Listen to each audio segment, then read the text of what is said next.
Welcome to Deep Look, Ultiworld's weekly radio show about the current state of Ultimate. I'm the host and the editor of Ultiworld, Charlie Eisenhood. Joining me is Ultiworld senior editor Keith Raynor. Keith, I hope are you getting excited for the holiday season? It is. It's kind of feels weird this year. I'm not sure why, but like Thanksgiving's pretty close, and I don't know. Like getting ready for college nationals, like I'm all out of sync. That's the case for me too. It doesn't feel like the holidays are coming up. I feel like because I'm sitting here like looking over college power rankings and regionals results and rosters and stuff. But you know, it's going to be a big, I guess, event in our life because Thanksgiving is a big deal for my wife's family. So it'll be like a chance for everybody to meet the baby. And then if we decide to travel to see my family for Christmas, which I think is our plan, if things work out, then it'll be the first time flying with Miles. So I guess they're actually kind of big occasions for me in some ways, but it doesn't feel like they're right around the corner. Well, I mean, it's kind of great for the podcast because we got a lot to talk about. That's for sure. We're going to be talking about this past weekend's college regionals results. We're looking ahead to the next weekend. We've got another batch of regions competing this weekend. I think 5 regions on the board this weekend. And we're also going to do a little bit more Club Nationals chatter. So looking forward to a great show today. And let's begin with college regionals. We have a bunch of teams that have claimed spots to the college championships. It'll be in Southern California starting December 17th. And I mean, we can kind of just take a look at each of these regions. I want to start where I was, which was I went to the Metro East regionals. They were just about 10 minutes from my apartment in Van Cortlandt Park in the Bronx. And I watched Cornell qualify in the men's division for the first time in quite some time, I think since 2014. And then in the women's division, SUNY Binghamton beats Yale to get to college nationals for the first time since 1989. Year I was born. I assumed that they'd never been, but I was wrong. In the university even tweeted about it this week, congratulating them. So very cool to see them. And, you know, this is a team, Keith, that hasn't been to regionals in years. And they just showed up, qualified, and really did look like the best team in the region. Just as everyone had predicted, right? Just as everybody drew it up, SUNY Binghamton goes from a team. I think they finished 5th in conferences at 2019, and now they're going to the college championships, which you know, like everybody also knew, was totally obviously a return to the heights of the program's great successes of 1989, the 3rd year of the existence of the women's national championships. And their only appearance, if I'm not mistaken, at the college championships, where they finished like 9th, I think, something like that. Wow, I mean, it's the kind of thing that like can set up a program for future success. And you know, look, I'll just be honest with you. I think that both of these teams are going to lose all of their games at nationals. They're just, you know, they're not on the same level as typical nationals contenders. Cornell does have the advantage of having quite a few, alumni on the team. So they're experienced, and, you know, if they get some time to practice together, it could help them maybe get a little bit sharper. But, you know, they just had too many turnovers. SUNY Binghamton is just, you know, they look like a team that has, you know, not been to regionals before. Like there's some really talented players on the team, but they're going to turn it over a lot. And I think it's, it speaks to where the Metro East is right now. But I mean, it's just so awesome to see the excitement from the team. And I'm sure it'll be an awesome experience, even if they lose all their games. But it's certainly, it's having not been to Metro East regionals in quite some time. Look, there's some really good players in the region for sure, but just the overall team quality is just not at the level of the other regions. So SUNY Binghamton, what I like about them is that they did it the hard way. You know, they went through Columbia and Yale And I think those are the two teams that I expected to be the strongest in the region. So they beat those teams and beat them in the right way, right? Like you said, it didn't look fluky. I think that their deep game is obviously seems to be the strength. They were able to hit a lot of deep shots high in the stall count, able to like put really difficult throws up and run them down. So I think that like a lot of the teams that are upset kind of wild card teams that have the potential to reach the college championships this year, their offensive skill is going to be really concentrated in their top end players. And that's a really difficult recipe when you play against the deep teams that you'll see at the college championships. If I don't know how well, they are going to be able to get into option B per se, but their option A looked legit, and it'll be interesting to see. I'll be very interested to see what they look like come the spring series, when I think that the rest of the women's division in the Metro East will probably be a little bit higher tide, and potentially the same will be true in the men's division as well. I think maybe the fall is a little closer to what you'll see in the spring in the men's division and the women's division, but hard to say. What I'll say about that, Rutgers did not get approval to have alums. So they were playing with their roster that will compete in the spring. They are for sure the favorite to qualify to nationals in the spring. Cornell is going to lose a lot of their top contributors. And, the reason that I think they won that game ultimately is that they had those alums and Rutgers did not. Rutgers has some very promising freshmen, and their seniors too were impressive. They had a lot of chances to win that game. They had a lot of break opportunities that they were not able to cash in on. A little bit of impatience, a little bit of just slightly missing on some deep shots. They didn't seem to play with the kind of patience that they probably should have, given that they were able to get unders. And so the thing is, I think Cornell is going to recede quite a bit. Rutgers looks like clearly the head of the pack when it comes to spring college championships. Do you think that the most successful program we've seen in recent Metro East years was the UConn men's team, who had a great run where they became nationally competitive, a top 25 level team for a couple of years there. Do you think Rutgers has the potential to deliver that kind of success to the Metro East? I think that if they can build on what we saw from them at regionals and start to clean up some of the decision making and get a little bit better at taking care of the disc on the offensive line, they definitely have some players who are at the caliber of nationals. And so I think it's possible that they could get up into that range. Do I think that this is a team that's going to compete for a semifinal spot? Absolutely not.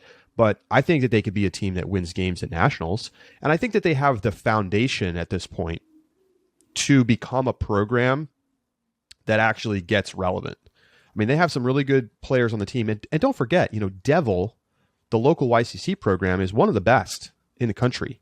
And the problem is that their kids just go everywhere else and don't stay at home in the Metro East. They go to Pitt, they go to Wilmington, they go to wherever. And if Rutgers is able to start recruiting some of those players, this could become a team that, does become a serious competitor in the bracket at college nationals, 5 years from now. Which kind of gets to my point about the women's division. I mean, there was no Rutgers in the women's division, no NYU, no Ottawa. Like, these are teams that are typically some of the most competitive teams in the region. So I think the women's division will look pretty different in the spring. But like you said, there are some talented players in this region. We're actually going to talk a little bit more about some Metro East alums when we get to our subscriber bonus segment, where we're going to talk about our club awards ballots. We'll touch on that again later, but so a little Metro East love in there, I'm sure. All right, let's move on. Atlantic Coast, 2 bids in women's. It goes to UNC and Virginia. Certainly some questions about who would get that second bid, but I mean, UNC just absolutely dominated. Same story in the men's side.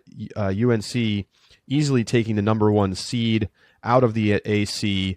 NC State finishes in second, and UNC Wilmington finishes in third. So those 3 teams will qualify to college nationals. I mean, nothing super shocking to me here. I think that UNC not allowing more than 5 goals in any game in the women's division is of note. They are extremely good. And, I think NC State looks like, in the men's side, like a legit team, Keith. I think that's not surprising. I think they've had a program that's been on the come up. They have the alum. And as a result, I think that's a team that we're going to see probably make the bracket and be a challenger. Absolutely. I mean, they're a top 10 team in our power rankings with good reason. They put up respectable results against UNC so far this year. They beat Wilmington, who I think is pretty good. They beat them handily in the semifinals. So they're a team to watch. Could they be a dark horse semifinals team? Like, I mean, if you're in top 10 in the power rankings, I think you have that kind of ceiling in you. And this has been a team that, like you said, has been building up. I don't know if they've played in a ton of those like really big games yet. That they kind of squandered that opportunity, I feel like, at the college championships in 2019. So, that kind of big game experience maybe less valuable this year than other years because of just the general nature of the division. But having those extra vets probably helps a little bit with that issue. I think do you want to talk more about the men's side before we talk about the women's side? Do you want to talk about Wilmington or Maryland, Virginia Tech? I mean, both of these regions are deep. Both sides of this region. Yeah, I mean, I want to get to that, but I also want to say you talk about semis teams. I mean, I really only put UNC and Colorado as like semis locks. And you asked me how deep do you think the semis list could go, or I think you asked me how deep could the championship, depth go. And I said, think you went 7 deep. Texas at 7, NC State's sitting at 8 right now. I mean, I don't think NC State can win a title. I think that they're clearly just a step below those top tier teams. But semis, I mean, it's definitely possible. Like, I can see NC State beating Texas. I can see NC State beating Pitt, maybe Brown. And is Carleton at the 3 seed feel like a lock? I mean, this team has had a lot of issues with being competitive despite having just riches on the roster. I don't think that team's a lock to make semis. Really, I only say that Colorado and UNC are for sure semis teams, and I think then it opens the door for a team like NC State to maybe make a run. I think they're good enough to pull it off. Looking, I guess, at the rest of the region, then Wilmington ends up finishing in 3rd and taking the 3rd bid with a 15-13 win over Virginia Tech. Both top 25 teams. And as you would expect with the depth of this region, there's a lot of close results along the way, whether it's Maryland, who reached the semifinals with a close win over William and Mary, and then they lose a 1-point game to Virginia Tech in the 3rd place semifinals in the back door. Those kinds of results I feel like are all over the place. And I think it's clear that there's a kind of clump of teams that are mostly pretty close together, and Wilmington was the best of those teams. My Maryland skepticism was completely correct, by the way. Yeah, you were justified by weekend's end. They played really close in basically all of their wins. They didn't win a single. They went 3-3 and didn't win a single game by more than 2 goals. So regardless of the teams that they played, they get blown out by UNC. They lose by 5 to Wilmington, which is by 5 to Wilmington. People are talking about this team as like a national, as a chance to go to nationals. They didn't have a chance to go to nationals. They got smoked. Yeah, they didn't even make it to the game. That's to go. What I'm saying. I mean, I think tough end for them. They have a great coach. That's a team that can be a serious competitor in the future, but they're not there yet. And I think all of these close results speak to O-line inconsistency. And, I just think too much credit is being given to Daryl Stanley, and we're not doing enough of looking at the actual results on the page. And the results on the page have not been kind to Maryland. They're a good team. They're just not a nationals team. And picking teams to break out, so to speak, is always fraught with peril. As someone who has to do it every year, it's definitely a challenge. And there are teams in the women's division of the Atlantic Coast that we had the same kind of bet on that couldn't quite make it out. It's hard. It's especially hard this year because you get one shot to make your impression. You don't have a regular season where you can do really well in a tournament or get a big win or an upset. Like, you're going to get 2 to 3 games probably against really high quality competition to prove how good you are. And, for a lot of teams, it won't matter. Like, how cool is it to finish 19th in the power rankings and be sitting at home for nationals? Like, what does that mean for anybody? So I hope it can be a nice consolation prize for some of these teams. A team like Virginia Tech, who played pretty well but came up short. I hope that's a nice consolation prize for them. But this is a very difficult year to kind of eyeball teams and figure out who's good, even after we get the results, because there's just so few of them. App State on the women's side, they played solid, but ultimately came up pretty short with Virginia. The legacy team pulling out the win, and not a huge surprise to me. Yeah, my sense from looking at the results is that App State just wasn't able to get a lot of breaks to blow teams out. And so, when you got a small roster where you're playing your top end players a lot, it hurts a lot to have to play extra games, to have to play extra points. They beat Virginia Tech 13-10 and then Duke 11-9 before getting blown out by Virginia, when on Saturday they lost to Virginia 12-9. So they were much more competitive when they had a much fresher legs, I think. It's weird that they ended up playing literally the same 3 teams in the same order, I think, over both days. I don't know if anybody's ever had that happen to them before. It feels like a very odd occurrence. But yeah, they played the same schedule 2 days in a row and got the same results 2-1, and that's not enough to get you nationals. But hey, it's got to be one of the best performances in App State program history. I feel like here's a question. Where's Virginia going to finish at college nationals?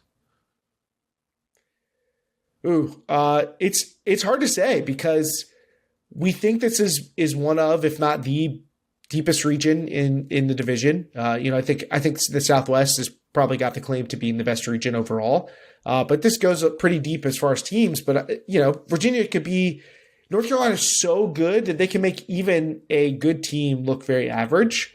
So I could see Virginia showing up and being a pre-quarters quality, maybe outside chance at quarters, but I could also see them showing up and struggling to even get wins against the top quality teams. It really could go either way. All right, let's go over to the Great Lakes. In the women's division, Chicago is your winner. Michigan takes the second bid.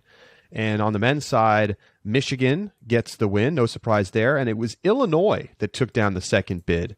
Indiana was the buzzy team. Indiana made the final. And then Indiana came up short in the game to go after losing in the final. That's a classic. So it's Illinois, the team that's represented the Great Lakes many times over the last decade, that gets the second bid out of the Great Lakes. Thoughts here, Keith? Those backdoor losses, that was both divisions. Yes. the women's division, Purdue, double L ends up making the final. And then, they take a 10-8 loss to a Michigan team that, to be fair, they lost to twice on the weekend. So that seems pretty assertive. But they gave Chicago a good game in pool play. Purdue did. I think it was pretty windy at Great Lakes Regionals. Not that that's a huge shocker for anyone from the area. And I think that probably kept scores maybe a little bit closer than you might otherwise see. I mean, I'm very curious about the Chicago team in the women's division. We had them very high in the power rankings for a team that otherwise doesn't have a lot of sterling results. But this was a pretty confident performance, in a weekend where most teams weren't blowing teams out. I mean, they beat Notre Dame 10-5 in semis. They beat Purdue 13-5 in the final. They did lose to Purdue to open the weekend 11-9. So obviously that's concerning. But they beat Michigan 12-6 too. So those are solid results. And I think Chicago is going to be the real deal. Men's division champion, Michigan. I mean, they mostly did great work. They have 13-10 win over Indiana in the final. So that's probably their only kind of questionable result, but they beat Illinois 13-6. That's strong stuff. I mean, this is a team that's top 10 quality. We were both high on them when we talked on the podcast last week. I can almost guarantee Indiana spent too much energy in that final fighting with Michigan. The temptation to be the decision. First. Yeah. It's a tough decision. But, I think how that played out, and then losing to Illinois, a team that Indiana is probably better than, tells me what I need to know. I think long term, this is a learning experience for a team like Indiana. They are a team that I expect to be at nationals at some point in the next couple of years. But you got to learn from these moments, and you got to think about, hey, how do we have the right mentality and strategy for managing energy and such in the future. And it's no surprise to see an experienced team, a team that knows how to win those games when they count, like Illinois, show up and get the win. I expressed a little bit more skepticism about Chicago in the women's division. This is just such a weak region. I don't know if I'm sold that 12-6 wins over weak opponents means much. We'll see. But we haven't seen a Great Lakes team in the women's division do a lot of damage at nationals in some time. That is true. It has been tough going for the region as of late, and this year they'll get to send 2 teams. So it's a bit of a change for a region that has not had their best years recently. Michigan made pre-quarters in 2018 is the last time that I think we even saw a team in the bracket from the region. So it's going to be an uphill climb, I think, especially for a team that hasn't been there before. But there may be some more of that going around at the college championships. And then finally, we got the Northwest region, Washington and Western Washington, your qualifiers out of the women's division. And in the men's division, it was Washington and Utah State. Talk about a surprise qualifier. I mean, I think it was unclear who was going to take that second bid on the men's side. But Utah State, I believe, first time ever at nationals, and they seem absolutely thrilled to be there. I am not surprised to see a team out of Utah qualifying. It's just been a matter of time. We'll see what they can do at nationals. I mean, clearly Washington, the far superior team in the region, a team that's chasing a national championship. Utah State, probably going to be happy to be there, but a great story. It feels like the SUNY Binghamton story in the Metro East. Four 1-goal wins for Utah State on the way there, including 3 1-goal wins, and then they get the 12-9 win in a game to go over Utah, which probably is a bit of a rivalry match, I have to imagine, for them. But this was a team we actually tabbed in 2019 as a potential upstart. They have Garrett Martin from Seattle Sockeye. Tony Munga is good. So there's some talent on this team, and they ended up not really having a great year in 2019. So maybe they just needed a little extra seasoning. But I also heard that the weather at Northwest Regionals was brutal, just horrible, particularly on Sunday, I think, if I'm not mistaken. That's what I heard too. I mean, it was like cold, raining, just windy, the worst. It's the worst of every aspect. Yeah, and meanwhile, apparently it was beautiful in Great Lakes, and it was beautiful in the Metro East. It's kind of, not what you would expect necessarily at this time of year, but, congrats to Utah State. This can be a catalyzing opportunity for your program. And, I think that Utah State-Utah match, I don't know how much of a rivalry it is right now, but I think it's going to become one because with BYU effectively out of the playoff picture because they don't compete on Sundays, I think that the trend is going to be towards those Utah and Utah State teams as the primary teams that are challenging for the second, third bid in the region. Obviously you've got Oregon, but I would not be surprised to see Washington, Oregon, and then a Utah team qualifying in the men's, Northwest over the next few years. I mean, that's how much talent is coming out of that Utah scene. So we've been waiting for that breakthrough in both the men's and women's divisions. What was the year Utah qualified in the men's division in 2016? I think that's right. That Josh Zydradowski team. But they never. After that, we never really kind of saw them again. They've been a fringe team just outside of that kind of level. So I feel like we've been waiting for this to happen for a while. Obviously, BYU being the exception here. But it still feels like it's coming. All the signs are pointing in the right direction. I mean, look at how the Killjoys performed this past season in club. So it feels like it's pointing in the right direction. Don't gloss over this Washington team, Charlie, in the men's division. I mean, they crushed. They gave up 6 goals, is the most they gave up against Utah State and Utah. So the second and third place teams in the championship or the regional championships. This is a top team. I don't think I can put them in the UNC Colorado tier, but I do think that tier 2, they're on that tier 2, and that they're probably a step above, your NC States or whatnot. I think so. I mean, I think this is a team that should be thinking semis or bust. Yes. And, we'll see where they should stack up. I mean, there's some really good elite club players on that roster. And I don't know if they're quite as deep as your Colorado and your UNC, but arguably they are. I mean, who even knows?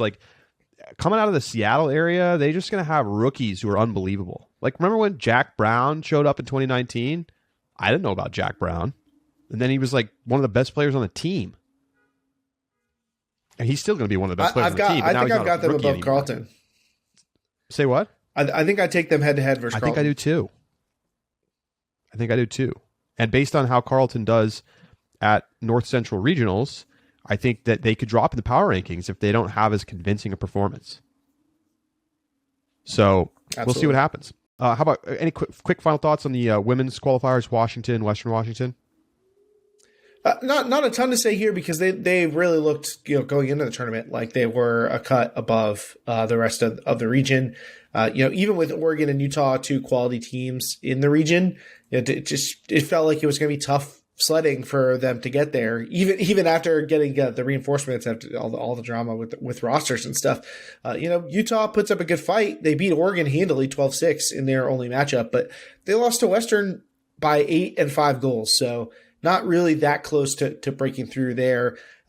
Typically, this is a region probably with 3 or 4 bids. So it's a little bit different in most years, but with just 2, it's tough to get past those powerhouses.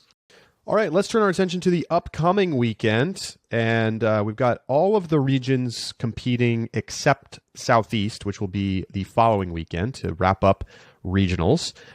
So we'll begin with New England. 2 bids for both men's and women's D1. And your top teams on the women's side, Tufts and Vermont. On the men's side, I think you can argue a little bit more. Brown, Northeastern, and Tufts, probably your top 3 teams.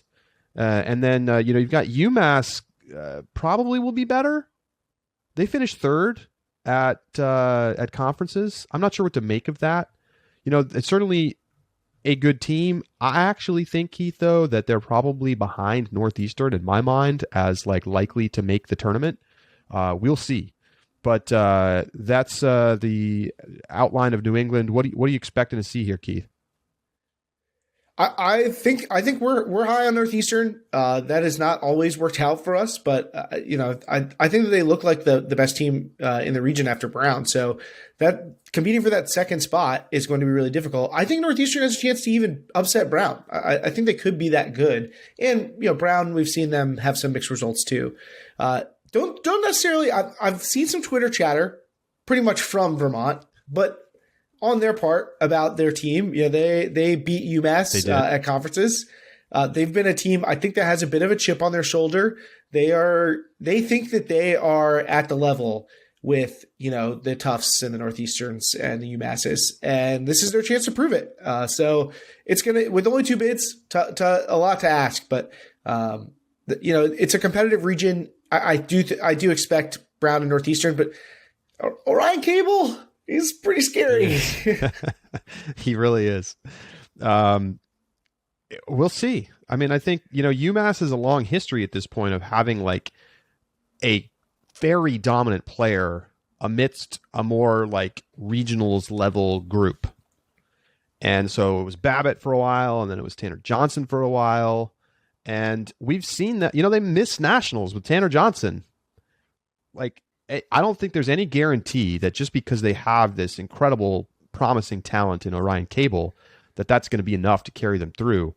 when they're dealing with deep, experienced teams that have a lot of chemistry together in Brown and Northeastern. So we'll see. It's hard to get breaks by yourself. And then the other thing is conferences. It's like a lot of teams didn't have their alumni for conferences. So right. You have to kind of like take all of that with a grain of salt. I mean, to be fair, I also don't know if, I guess we could go check, but I don't know for sure that Orion Cable was playing at conferences either. Your top players, if they played at the club championships, might have not been participating at conferences either. Now, I'm really curious to see what's going on in the women's side. I mean, there's been so much change in New England. Obviously for so long we had Dartmouth just absolutely dominating the competition. Dartmouth didn't compete, I think, or like if they did not even qualify to regionals. So I'm actually not sure off the top of my head whether or not they competed. Do you know, Keith? I don't, but I am gonna take a quick check here to see if we can find out. I don't think that they did. So anyway, it's a changing of the guard. Is this the year, Keith, that Vermont takes over as the top team in this region? I don't know if they're going to take over as a top team. I think you can kind of parallel them a bit with the UMass men's team we just discussed. They lost, I think, some of the depth that made them seem like such an imposing team, even though they hadn't been able to break through. And I think they're going to be a little bit thinner, and that's going to be a big weight on Kennedy McCarthy and the couple throwers that they have. And they have a big-time recruit, one of the U20 U.S. national teamers in Rachel Oram Brown. So I think that Kennedy McCarthy's worth a lot. Don't get me wrong. It's hard to be a takeover cutter in this game if you don't have great handlers. So is she going to get put in the backfield? Like, that's something that concerns me. And Tufts is a good program that's recruited well. The two incredibly strong rookies in 2019, Olivia Goss and the Rookie of the Year, Hazel Ostrowski. They're a great program that has a history of turning players into quality contributors. So I still mark Tufts as the favorite, but I don't see a team that's really going to be able to take down Vermont unless something goes horribly wrong. So I think they're in a great position to be at nationals, which could be kind of the impetus that the program needs, aside from having some of the talented players that they have on the roster. All right, let's move on to the North Central. It's one bid for the women, two bids for the men. Clearly, the favorite in the women's side is going to be Carleton Syzygy. In fact, I don't even know that there's going to be any close games along the way. And on the men's side, a little bit more interesting. Minnesota will not be competing, or I guess maybe they'll play, but they won't accept a bid. I'm not actually totally sure what their plan is, but they can't go to nationals because of rules from their university. So it's going to be cut. And Wisconsin as your favorites. Iowa won the West Plains Conference over Iowa State, so maybe that could be interesting. But it does feel like pretty chalky this year in the North Central. Agreed. You take a lot of the drama out when you take one of the big three. Right. Although don't tell Iowa State that after 2019. I mean, they split with Iowa. They lost the final, but they won previously in the tournament, I think. And I think that they might be the more talented team on paper. So, do they have an outside shot depending on how Wisconsin looks? I think that's possible.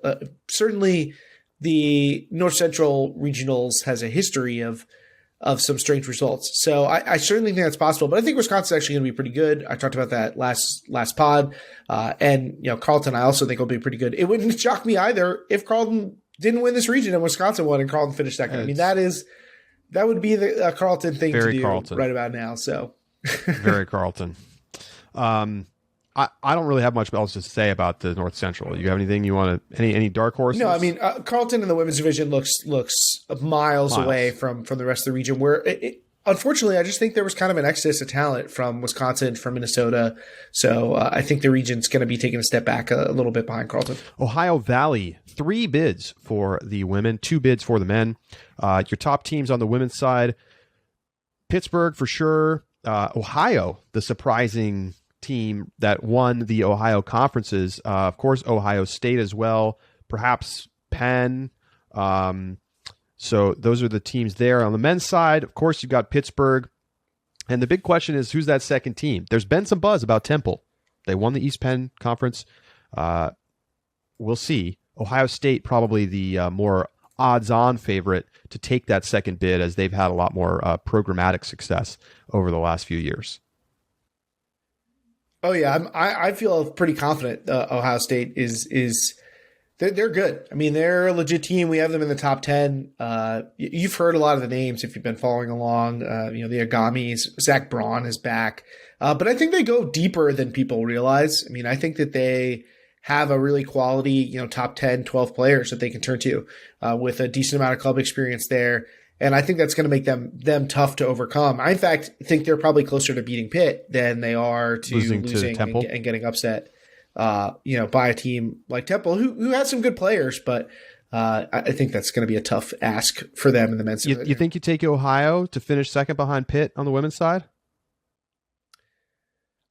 I think so. I don't think that's a super secure position. Not to mention the region has 3 bids, so somebody's going to nationals from this other crop of players, whether it's other crop to Penn, Temple, Carnegie Mellon, Case.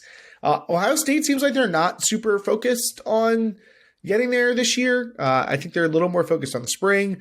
They're trying to develop the team. Could they still make it? Sure. I mean, there's 3 bids. There's a lot of opportunity there. I think that's going to put Pittsburgh in a great position, not because they just have 3 chances, but because teams are going to be thinking about, okay, we can win the backdoor games. We don't need to necessarily go all out against Pitt. I think so. A Pitt heavy favorite here. So Ohio, who's a team who has a couple of really talented players, some good athletes, and they run a lot of zone. I think that's probably a good enough recipe with 2 shots at it, in addition to whatever they get against Pittsburgh. I have no idea who to predict as the third team. It's going to be fun to watch. We might get a surprise team. South Central, 2 bids for the women, 2 bids for the men. Your top teams in the South Central, certainly Colorado and Texas on the women's side. And the same is true on the men's side. I expect that in pretty much in that order, that qualifying. I mean, the men's Colorado team is going to be unbelievable. I mean, people are asking, like, how many goals will they give up in a game? Over, under 6. I think that, Texas is certainly good enough to give them a game in the final, but they're not going to win it. This Colorado team is fantastic. On the women's side, I just think, like, those 2 teams have been far and away the best in the region for some time. I don't really see anybody challenging either of those programs. Wait. All right. So when I asked you about who could contend for a title, you kept Texas in the mix, but you think they have no shot at winning the region? Look, I think that they have a shot. Okay. I just think that Colorado. I follow. Look, I mean, you asked me how deep could it possibly go? Right. Could Texas possibly win? Yes, they have enough talent on the roster to win. Therefore, I think that they can beat Colorado, but I also think Colorado's maybe the number 1 team. I get it. So I think it's going to be an uphill battle at regionals, at nationals. But Texas is legit. I think they're going to crush everybody else. I think that it's going to be a shame, actually. I don't know. I mean, I think that we have 2 more teams in the power rankings from this region in Colorado State and UT Dallas, and I think they're probably pretty good. I think it's a shame that these kinds of teams are going to be left at home. I guess that's part of the regionals process. But with this year and the way bids are doled out in particular, I mean, I feel like this is a definite region that could have been a 3-bid region in a traditional season. I mean, almost certainly would have been. Yeah, but for them to have not only 2 bids, but then 2 teams that look like really, really good at the top is unfortunate. I mean, could we get an upset? Like, would it shock me if Colorado State made it in? I guess not. It's a year in which you can't really be sure of anything, but those teams are good teams, and they have a uphill climb to try. I think Colorado's a lock structurally, part of that too, right? Same thing as Pitt. They're just teams are not going to go full bore against them for the most part. Could I see Texas losing to UT Dallas or Colorado State? I could. It's not out of the question. I mean, that's college ultimate, You have a bad game, your opponent's playing well, you lose. It happens. But I still think, Texas is number 7 team in the country. They have a ton of talent. they are going to have a much higher top end than either UT Dallas or Colorado State. I think that's going to be enough to carry them through. It's fair. And I think the same thing plays out in the women's division where, I think the challengers are probably a little further behind the top teams. I think Colorado and Texas probably have an even bigger edge in the women's side than they do in the men's side. I think Wash U and Colorado College are going to be competent competitors, but I think it's going to be pretty difficult given the depth that they're going to face against Colorado and Texas. On to the Southwest. 3 bids for the women, 2 bids for the men. Your top teams on the women's side, take your pick. This region is insane, Keith. I think if we go through the power rankings and you want to just go down the list. So we have number 4, UC Santa Barbara, number 5, UC San Diego, number 6, UCLA, number 8, Stanford, and then we can go down number 16, UC Davis. And is that it? I think that's it. But that's it. That's it. Yeah. 5 teams up in the top 25, only 3 of them going to be going to nationals. And, I don't think anybody's a lock.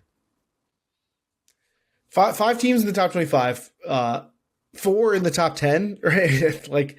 That's tough. And I think we had USC in the conversation for a top 25 spot at one point. Although it's difficult when you're working off a conference's results and you're kind of like stapled to how good do you think this region is. I'm not putting a ton of stock in conferences results in particular in this region. I know that some of these teams are missing some of their players. Picking from this region is pretty difficult. I think I like UC Santa Barbara and UCLA the most. Stanford and UC San Diego it feels like a coin flip. I think I go with Stanford in that, but these are all really good teams, and there's just not enough bids to go around. I'm taking Santa Barbara, San Diego, and Stanford. I like UCLA. I think I'm sticking with Santa Barbara, UCLA, and Stanford. All right. On the men's side, Cal Poly SLO for sure going to be the favorite. After that, I think things get a little more interesting. You've got, I'm surprised how far down UCLA finished at conferences, but UC San Diego finished second behind Cal Poly at SoCal conferences. Stanford won NorCal. Arizona State won Desert. I think that there's a number of teams that feel like they could compete for that second spot. If you look at the power rankings, UCLA, UC Santa Barbara are the teams that kind of look like they're set up the most for success behind Cal Poly, but I think things are always a little crazy in the Southwest. Absolutely. And I don't know for UCLA, were there revolver guys playing in that game? That's not clear to me. I think they're a bit top heavy, and that makes a big difference for UCLA. So I'm a little bit skeptical that teams that got the better of them, that maybe floating UC Santa Barbara or UC San Diego, when I think that UCLA might end up being the more talented team. I think I'm going to go with the favorites in SLO and Stanford here, but unusual results are par for the course in the Southwest. But I'm just not sure that another one of these teams seems quite like they're at the level. Maybe UCLA can take down Stanford. Maybe Stanford just isn't that far ahead of anybody. They've been disappointing for a couple of years. I'm taking UCLA. I think that they must have been sitting starters or something. I don't know specifically about their alumni situation, but I believe that UCLA is the second best team in this region. Interesting. I think that the UCLA-Stanford matchup for potentially that third spot is an interesting one. Although maybe we're being too dismissive of UCSD. I was going to say the same thing. UCSD finishing second, ahead of Santa Barbara and UCLA. I'm going to be excited to see how it plays out.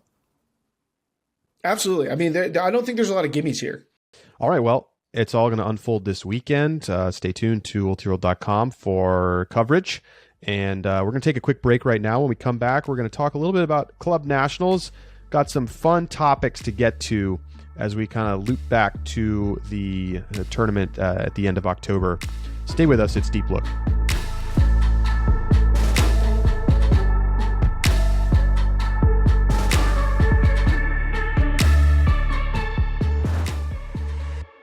Welcome back to Deep Look. Time to talk a little Club Nationals.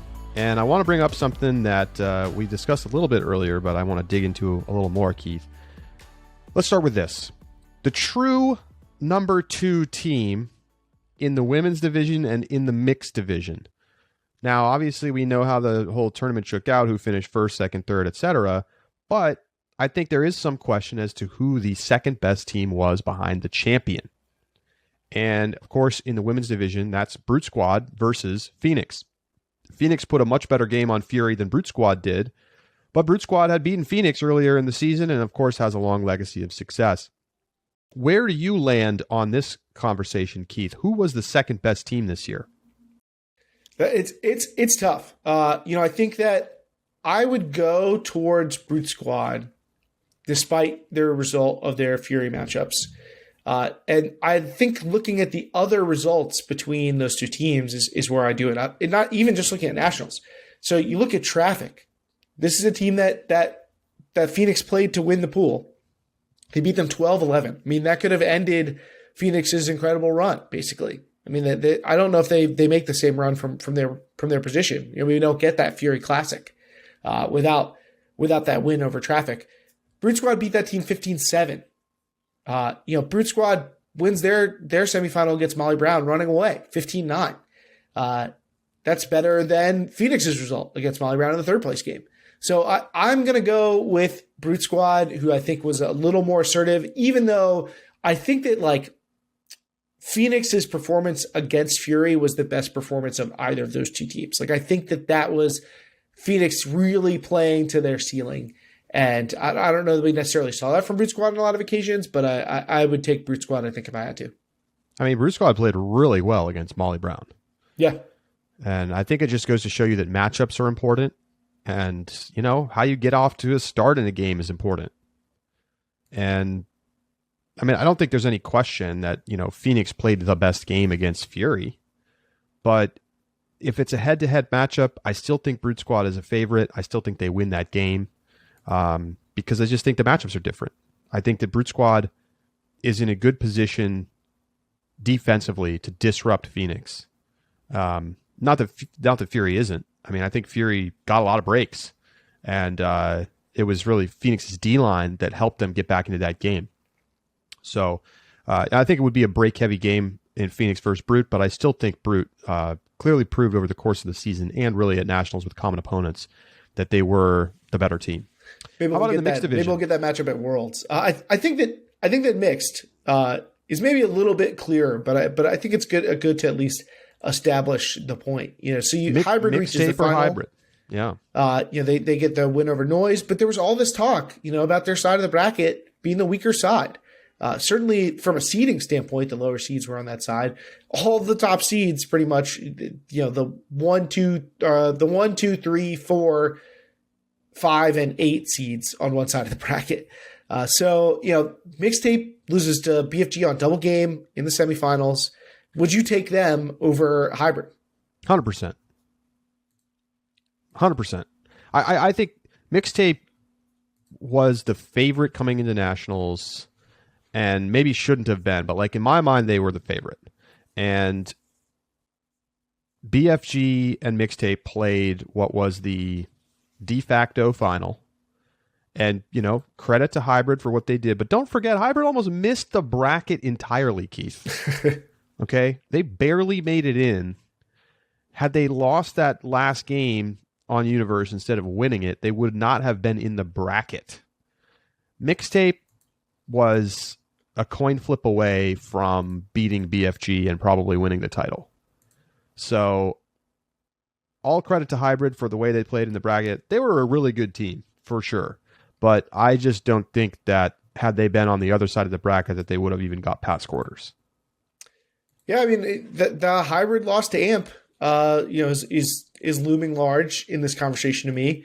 I think that's not a great result here, and obviously Mixtape won in the third place game as well.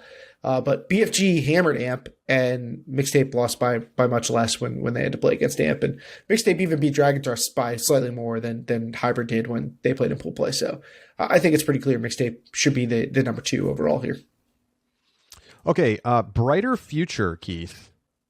Lawless or Parcha? Oh, so we got the two kind of like new programs for their area, for their city or state. That's tough. There's part of me that wants to actually say Parcha, despite the fact that Lawless had a much better tournament, because I think Parcha has a bit more of a nice pipeline to work with.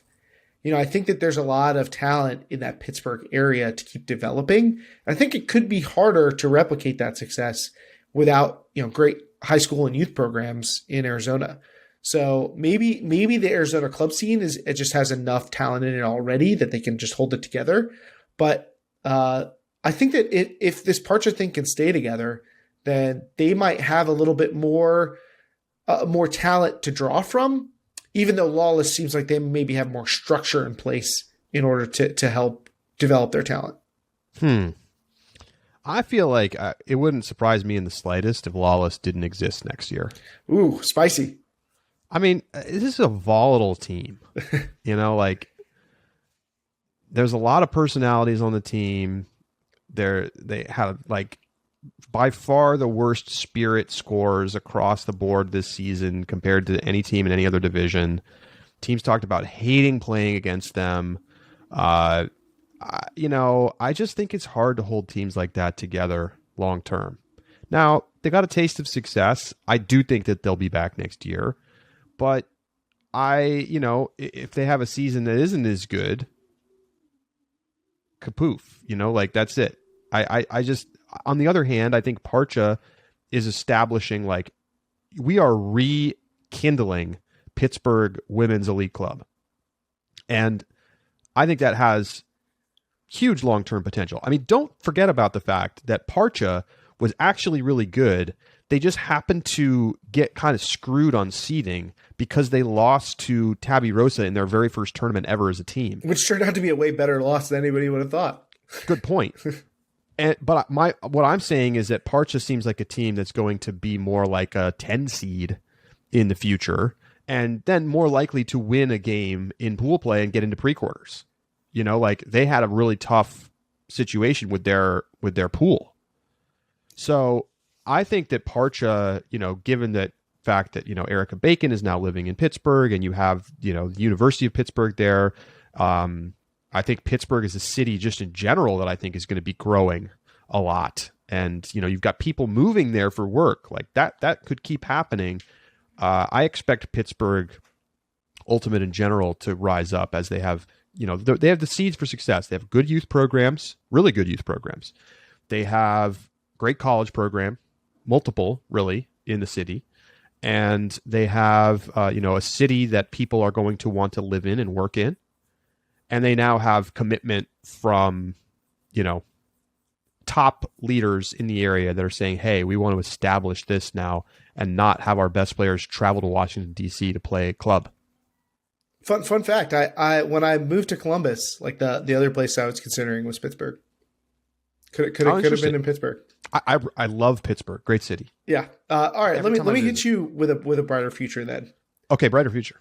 All right. So we had two really young teams that are have been powerhouse programs, but had these young versions and then performed pretty well. So who do you think is a brighter future? Seattle Riot or San Francisco Revolver?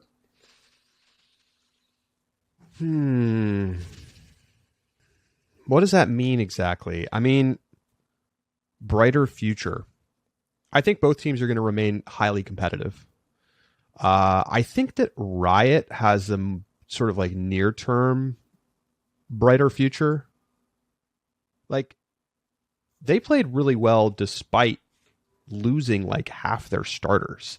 And I think that will be a temporary situation for Riot. I think we're going to see, whether through leadership change or people feeling like they're ready to go back to competing at the high level in the women's division, we're going to see that rekindle with new talent. And obviously the youth programs in the area are incredible.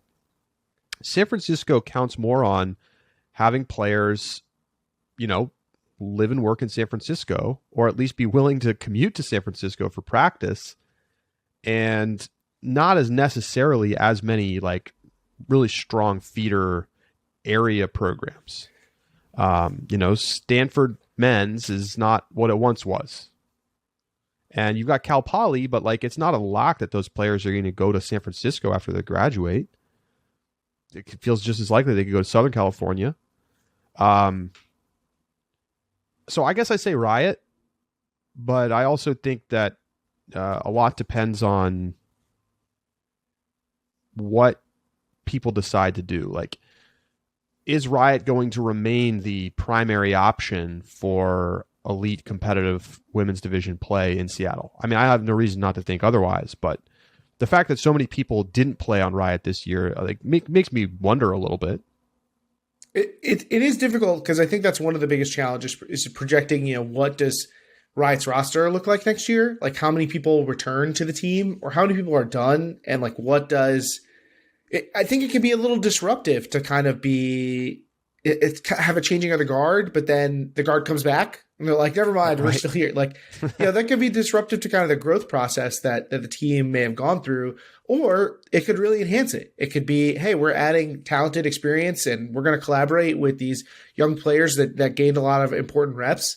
That could work out really well for them. It could also not. So it's tough to know exactly how that scenario plays out, especially because we don't even know. We don't know how many of the Riot vets want to return to the team and be a part of whatever the program is heading towards now. So it's a little bit precarious to go with Riot, but you're right that I think both of these metros are very attractive to other players. I think it's not surprising when players move into the Seattle or Bay areas. I think you're maybe underselling the Bay Area recruiting ground. There's a lot of quality youth ultimate there. We just talked about the strength of the Southwest, and they're clearly drawing from all over the region, with some of the talents that they have on this team. And they had like 6 or 7 guys who were 21 or younger who were in big spots for them on this team. So, and they will continue to be an attractive place, I think, for transplant vets too. It's not quite the same as it was when the Stubbses appeared and Tom Doy appeared and Nick Stewart did. Like, I get that it's not quite that draw, but would it shock you if another top level player from another city moves to San Francisco? I don't think so. Or anywhere else in the Bay where they could potentially be a part of this revolver program. I still think there's a lot of cachet there. So I don't really know which one of these programs I think quite has a better future. I think that I would have to say Revolver if push came to shove, but it's so close. It's close. All right, here's another question for you. Are we going to see some staying power from the Killjoys? Ooh. Well, this kind of goes right back to that Utah men's college conversation we were talking about. This is a really young team. They benefited, I think, from the format of this season, but I don't know necessarily that it'll be in the form of the Killjoys. I think that we're waiting for that strong Utah club men's team to appear. And you don't think this is it? I mean, I don't know if this iteration of it is it, but like this feels like a big step towards it, and it could be it. I mean, this could be another direction, but it also wouldn't surprise me if they rebranded and we're like, okay, we made nationals. We can really form a program here. Like maybe that's what they're going to do. Maybe that is what the Killjoys is, or maybe that's what it becomes. I feel like there's a lot of potential here. So yeah, I think I'm buying. I think I'm buying here. Yeah, I mean, look, they just have some really tremendous talent. Like these BYU guys, Jordan Kerr, Taylor Barton, Luke Jorgensen, like they're all contributing in a major way. How about Porter Euler? Who? 9 Ds recorded at nationals. That's like elite territory. He's like a high school kid, right? Yeah, I 6'3", had 10 goals, 4 assists, 9 blocks. That's a crazy stat line. I mean, out of nowhere, no one's heard of this guy. I just think that the talent is very real. My big question about the Killjoys is like, can they, they wouldn't have gone this year, right, if Furious was playing. You got to think. Are you sure, given the way that they played the Nationals? I'm not sure. But I think that they're going to be behind your Sockeye, you're Rhino, you're Furious.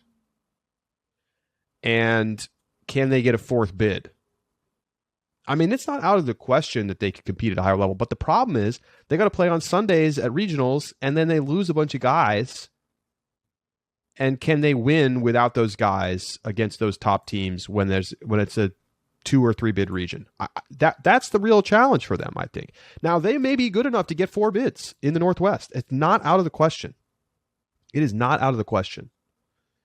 But I mean, so I guess my long story short is, yes, I think there's staying power. Sure, they might rebrand, but like Utah men's ultimate is going to be relevant on the club scene forever at this point.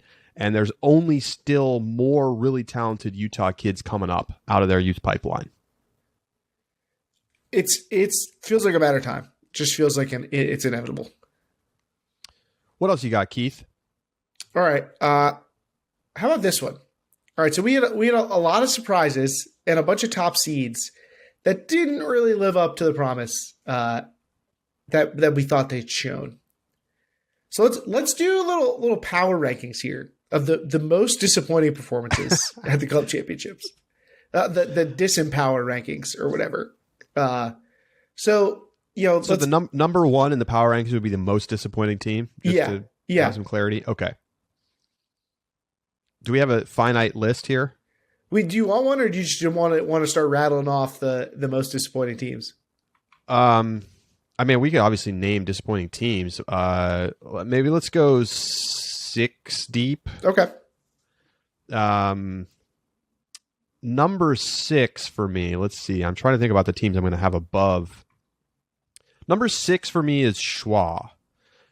They're not going to be higher because they were just dealing with too many injuries this year. However, I still think it was disappointing even in spite of those injuries. This is a team that was in semis in 2019 that had a lot of buzz coming into the year and just did not have a good nationals, period. So I think pretty disappointing. I think some of their losses in the offseason, we may have underplayed how important some of those players were. And so, I mean, I think it's tough because they were dealing with just like basically uncontrollable injury situations, but still disappointing nationals for them. I'm with you. I think I have them at the bottom too, but I think that their injury situation is being overblown given the lack of results. This was still a team with Eva Pope, with Claudia Tajima.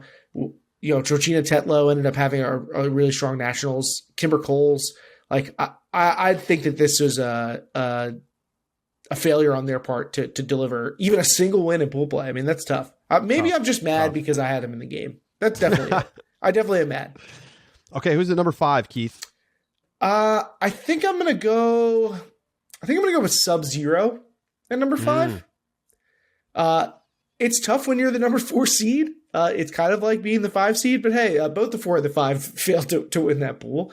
But I mean, is a pretty shocking turn of events for Sub. It's not that not winning the pool was shocking. It's the way that it happened. I mean, they finished 0-3. They lose to the Killjoys. They get totally blown out by Chain. I mean, they ended up winning 1 game on the whole weekend. Not good. I know that there was a feeling that they were overseeded. That's totally fine. But I don't think anybody thought they were like the 14th worst team, So I think I'm going to have them at 5. I think that's fair. In the number 3 spot, I'm going to go with, or the number 4 spot, that is, excuse me. Shame. Interesting. I think there's 2 teams that could go here. Yeah, I mean, look, this is number 1 overall seed.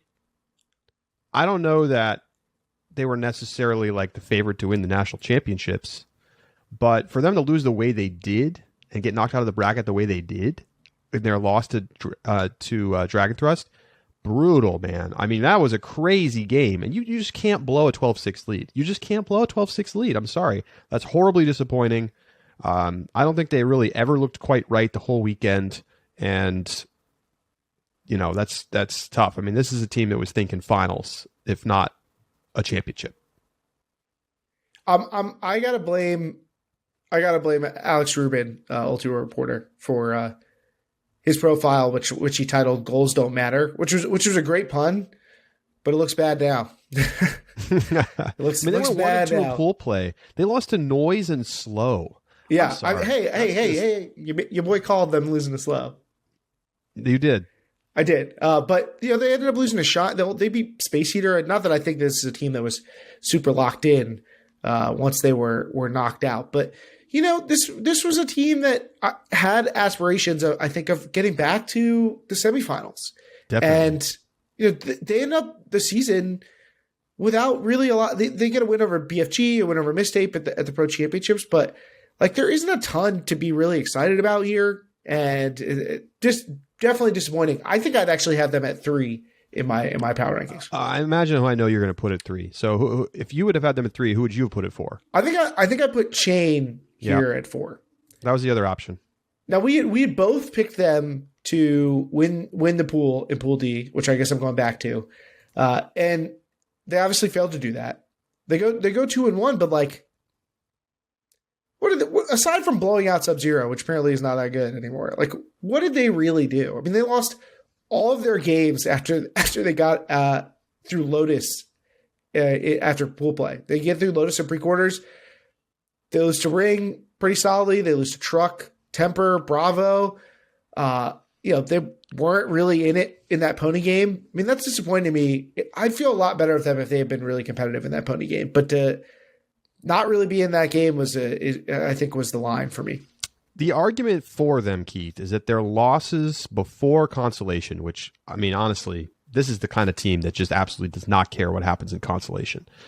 They lost to Pony and they lost to Ring. And sure, people like us picked them to beat Pony, but ultimately Pony was clearly the second best team at Nationals. They probably should have lost to Lotus, to be honest with you. I mean, that's true. It was a lot closer than it should have been. It was 13-12. They were losing. Yes. That game. Yes. They were down 2 or 3. But they didn't lose. But they didn't lose. I'm just but I really was case. Jane's about to get knocked out by Lotus in pre-quarters. This is bad. I actually, now that we're talking about it, I also would put them at 4 and put Shame at 3 because I'm talking myself out of it. They were disappointing. Don't get me wrong. It's disappointing for a team that's that good, that has all this hype, to then, basically lose pretty soundly to the 2 good teams that they play and then completely and utterly embarrass themselves in Consolation. All right, let's get to the juice here because I want to know who you have at number 1 because I think the debate here is pretty interesting. Well, here we know the teams. Everybody knows the teams. It's going to be is it Space Heater or is it Machine? I got to go with Machine as number 1. Space Heater number 2. Machine at number 1. Machine went to the finals in 2019. They reload. They have all this. They have a great regular season. Their only losses are coming to Sockeye. They look so good. They have the really solid AUDL season as the Union, and then they come out and they look like absolute trash on Thursday of pool play. I mean, they're lucky to even get out to pre-quarters. And I think the only thing that salvages their weekend is that they won their pre-quarter. But I mean, this is not what this was supposed to be for this team. I mean, they were lost. They were lost. And for a team that legitimately looks like a clear finals contender and championship contender to not even sniff it, not good. I mean, you could say the same thing at that final note. A team that's a championship and finals contender and not even sniff it about Space Heater. The question to me, it's a comparison of which is worse, to just completely fall flat on your face in your pool play games, or to fall flat on your face in your biggest elimination game. Which is a bigger sin? Because Machine, I mean, they didn't just lose to Condors and Truck. They got laughed out of the room. I imagine it's hard to sleep at night thinking about those scores. 15-6 at Nationals as the 2 seed, a team people thought could win the title, and you lose 15-6 in pool play. That is horrendous. I mean, that is at the club level, at this level, that's basically being bageled. I'm sorry. That's like basically being bageled. It's not that different than losing 15-1 to me. They came close to just straight up missing the bracket. They got made it on point diff by 1 point. However, Space Heater was a team that we talked about as being tier 1. Like, it's them and Mixtape. One of them's going to win the title. And yeah, they had a better pool play run. They go 2-1. They handle Sprocket and Polar Bears comfortably. They're competitive with Mixtape, even though they lost by 3. But they got blown out by Lawless. 15-10 in the game. The only game that really mattered. So it's tough for me to square which one of those is worse. I think I take Space Heater as my number 1 most disappointing team and Machine as number 2. I mean, here's the thing. Space Heater was the 6th seed, so it's like... Yeah, but they were only the 6th seed because they lost one game. We thought that them being the 6th seed was wrong. Like, it was not correct application of the seeding protocols. But 2, that was only because they lost to AMP. That's true. Horribly disappointing for both teams. I mean, again, Machine still won a game in the bracket, and then they lost decently close to Pony. And they beat a good team in the bracket. Yeah, they beat a good Revolver team. They did. They beat a good Revolver team. So I don't know. I don't know which one of those things is worse. I think they're very, very, very close. I'd be interested to hear what people think. Who was more disappointing, Machine or Space Eater? Oh my God! I mean, Machine just basically almost collapsing on day 1 is just, to me, that's just like more viscerally brutal.